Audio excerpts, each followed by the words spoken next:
Good afternoon. How are you today? I'm glad to see you with Teacher S. Now, please. Okay. Okay, are you ready? Are you ready?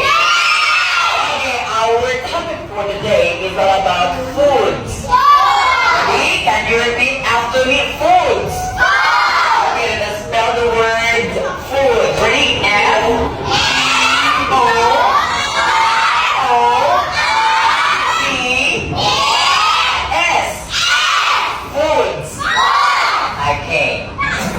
What food do you like? What food do you like? Okay. So, I like food. Okay, what food do you like? Ready, go? I like rice. Oh, very good. I like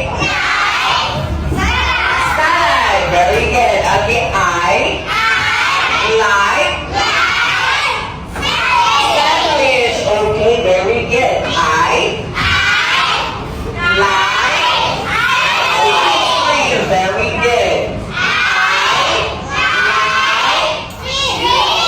Fish. Fried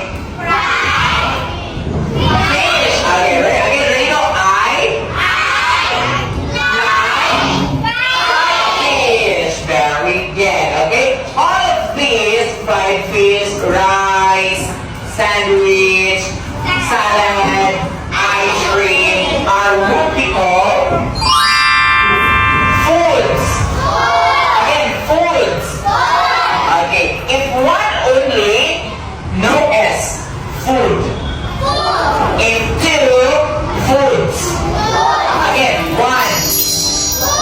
Oh, very good. Two. Foods. Okay, very good. Everyone, see yourself here. Okay, now let us have a conversation about this question. What food do you like? I like. Okay, let me call Levi. Please. We have Nabdao. Please, Nabdao. What food do you like? Salad. Okay, I like salad. Okay, very good. Okay, go friends to Nabdao and Levi. Okay, so let us have a conversation. Girls and boys. For the girls, you have this. What food do you like? Ready? Want to repeat after me? Ready? Go. What